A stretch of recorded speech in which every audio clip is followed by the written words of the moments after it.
Are you tired of feeling like you and your partner are on opposite sides? Today, I'm sharing a revolutionary approach that will completely transform how you think about love and connection. Welcome to the Live Free, Love Life podcast, where we discuss how to create more freedom so we can love our lives no matter what we're going through. Hello, my beautiful friends. Welcome to the Live Free, Love Life podcast. I'm your host, Mindy Neal, and today we're diving into a book that has completely transformed how I think about relationships. Now, if you're anything like me and my clients, you've probably felt stuck in patterns that keep showing up in your relationships no matter how hard you try to change them. And that's exactly why I'm so excited to share my review of Us Getting Past You and Me to Build a More Loving Relationship by Terrence Real. Now, I have read countless relationship books over the years. Most of them offer pretty standard advice: communicate better, schedule date nights, practice active listening.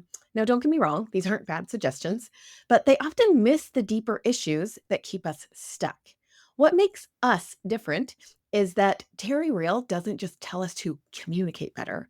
He explains why our current way of relating is fundamentally flawed and offers a completely new paradigm for connection. This isn't just another relationship book. It is a roadmap to freedom from the patterns that have been holding you back. So let's start with something that you may have gotten a wrong idea about, even on this podcast. So, first, our culture is kind of obsessed with individualism, and it's destroying our relationships. We've been taught to prioritize our individual rights, needs, and desires above all else.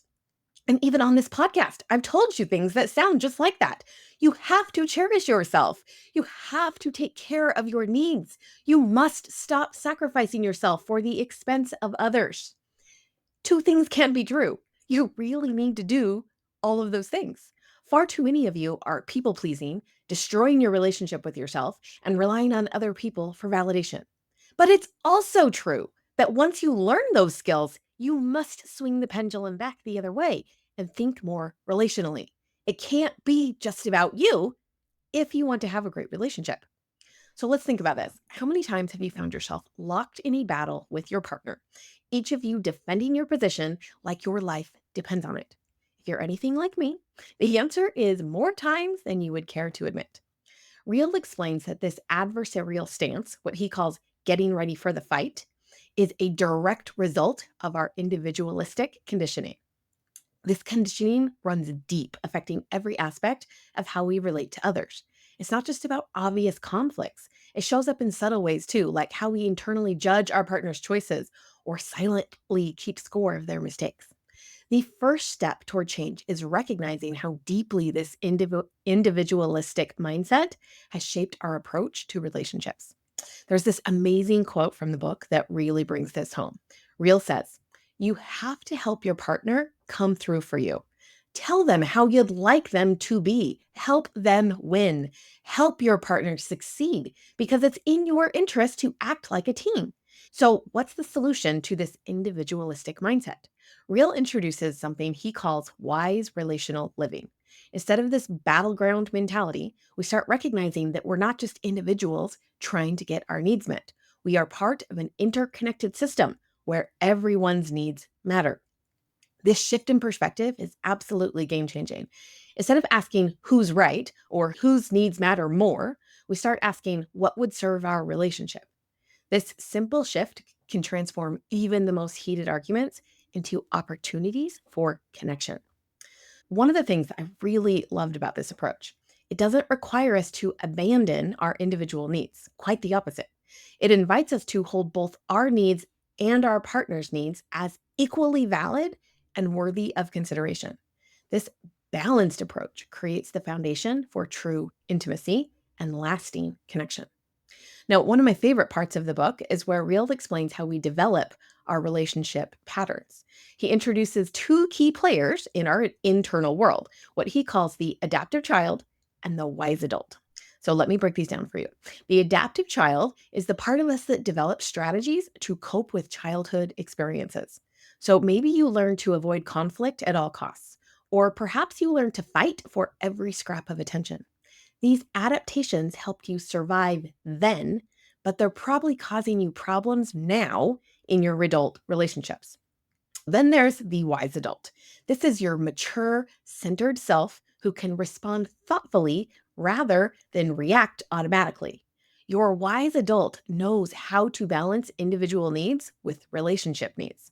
The key is learning to recognize when you're operating from your adaptive child versus your wise adult. This awareness alone can prevent countless relationship conflicts. This isn't just theoretical stuff, it's actually all backed up by fascinating neuroscience. When we feel threatened in our relationships, our amygdala, that's the brain's alarm system, activates our fight, flight, freeze response. Blood literally flows away from our prefrontal cortex, the part of our brain capable of rational thought and empathy, and into our limbs, preparing us for battle or escape. This is why trying to have a productive conversation when you're triggered is like trying to do calculus during a fire alarm. Your brain simply isn't equipped for it in that moment. Understanding this biological reality helps us to be more compassionate with ourselves and our partners when we get reactive.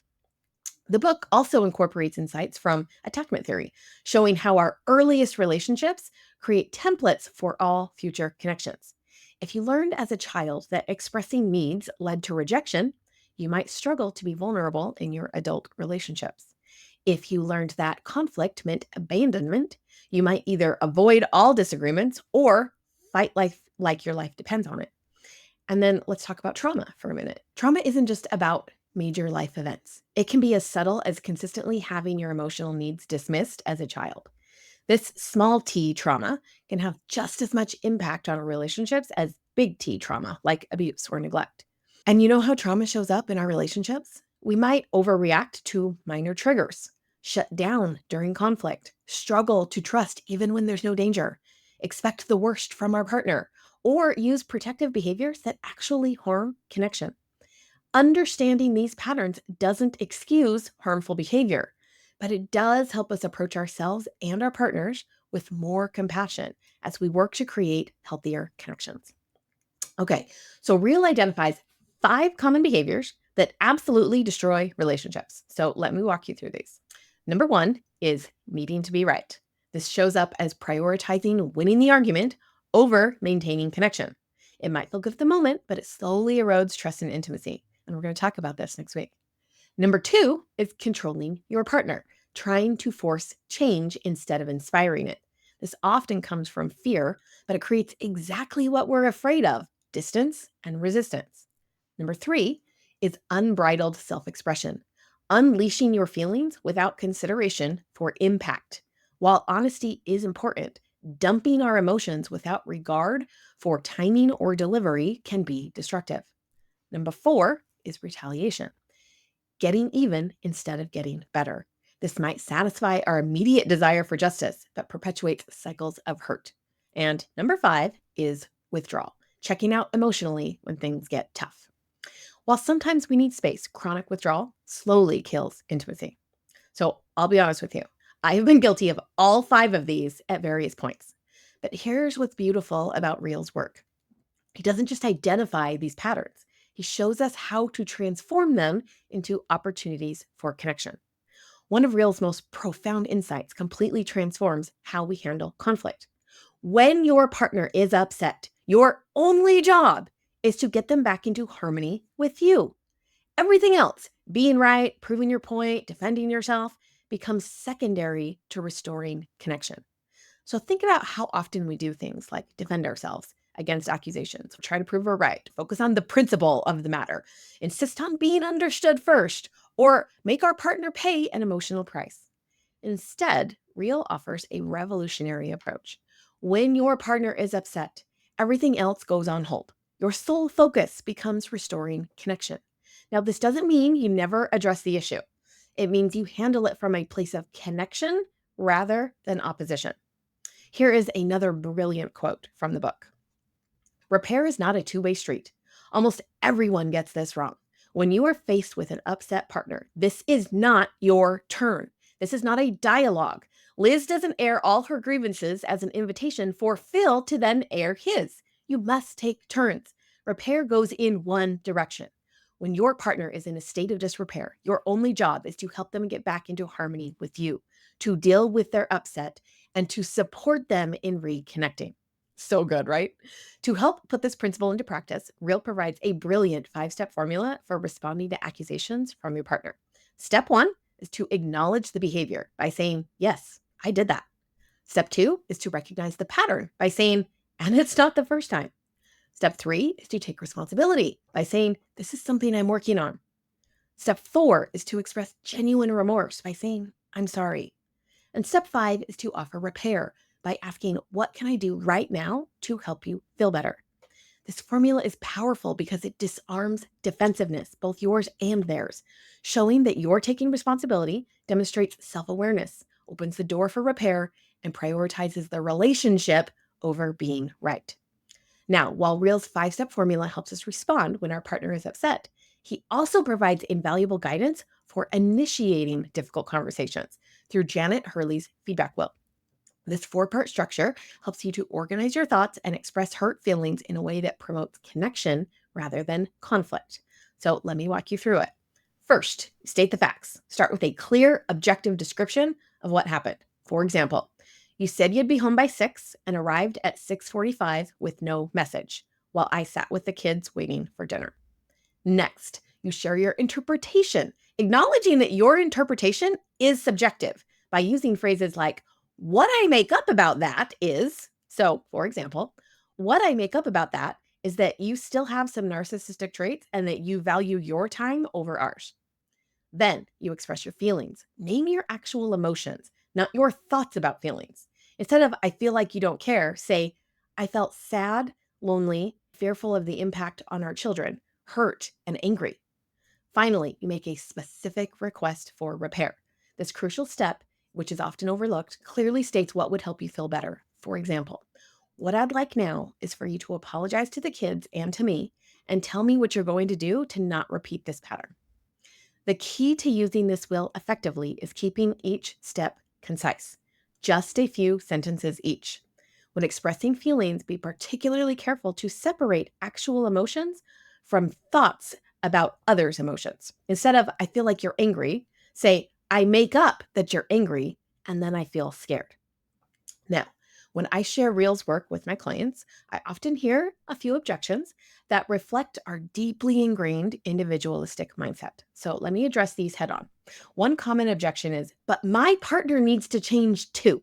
Well, of course they do. But here's the truth: you can only change yourself. When you change how you show up in the relationship, one of two things happens.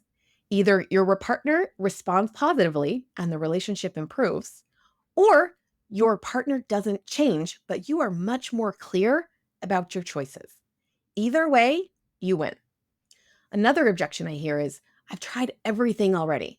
But I have to ask, have you tried everything from a place of genuine connection or from a place of trying to force a change? They're different. There is a world of difference between suggesting couples therapy because you want to grow together versus using it as a threat or an ultimatum. Okay. And then there's, "This seems too simple to work." Simple doesn't mean easy. The principles are straightforward. The implementation takes practice and commitment. Just like learning any new skill, it feels awkward at first, but becomes natural with time.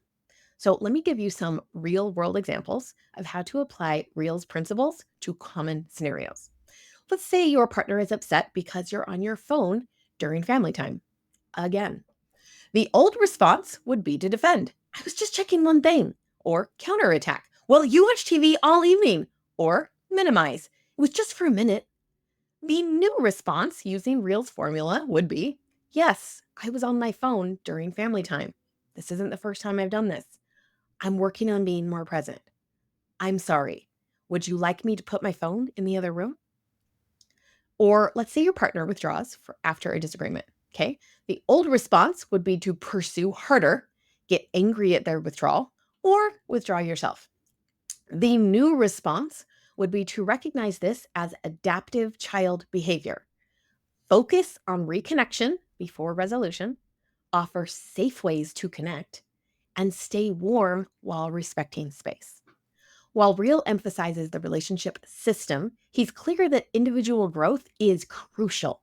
In fact, he suggests that most relationship problems stem from underdevelopment, areas where we haven't fully matured emotionally. This growth isn't about becoming perfect. It's about becoming more fully ourselves while staying connected to others. It involves developing a strong sense of self, clear boundaries, personal responsibility, emotional maturity, and a willingness to learn and adapt. Many of us are unconsciously recreating patterns from our families of origin. The key to breaking these patterns is first, become aware of them. Second, understand their origin. Third, develop new skills. Fourth, practice consistently. And fifth, getting support when needed, which is why you want me as your coach. Now, Real emphasizes that relationship transformation isn't about following a prescribed set of rules or exercises. Instead, it's about gradually shifting how we show up in our relationships. This happens through consistent awareness of our patterns, a willingness to be vulnerable, choosing connection over protection, having patience with ourselves and our partners as we learn, and a commitment to growth over perfection. As you implement these principles, you might notice quicker recovery from conflicts, more moments of genuine connection, increased emotional safety, a better ability to stay present during difficulty, and more joy and ease in your relationship. So, let me share some of my favorite quotes from the book that I believe will transform your relationship. And there's a lot, but I had a hard time choosing. Quote number one: the first act of love is to listen. Quote number two: your partner is not your problem. Your partner is your path. Quote number three: intimacy is not for the faint of heart. Quote number four: the more you work on yourself, the more you can stay connected to your partner. Quote number five: maturity comes when we tend to our inner children and don't inflict them on our partners to care for. Number six: everyone gets to go crazy in long-term relationships, but you have to take turns. I call this relational integrity. It means that you hold the wise adult fort while your partner goes off their adaptive child rails. It's not an easy practice, but it builds strong relational muscles.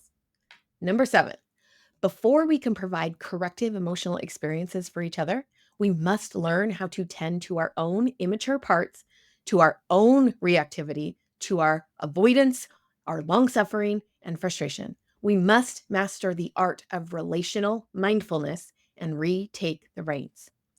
Number eight: I believe there's no such thing as overreacting. It's just that what someone is reacting to may no longer be what's in front of them. Number nine: the real work of relationships is not occasional or even daily. It is minute to minute. In this triggered moment right now, which path am I going to take? Rather than being overridden by your history, you can stop, pause, and choose. Number 10: functional actions in a relationship are moves that empower your partner to come through for you. Dysfunctional actions are those that render your partner paralyzed.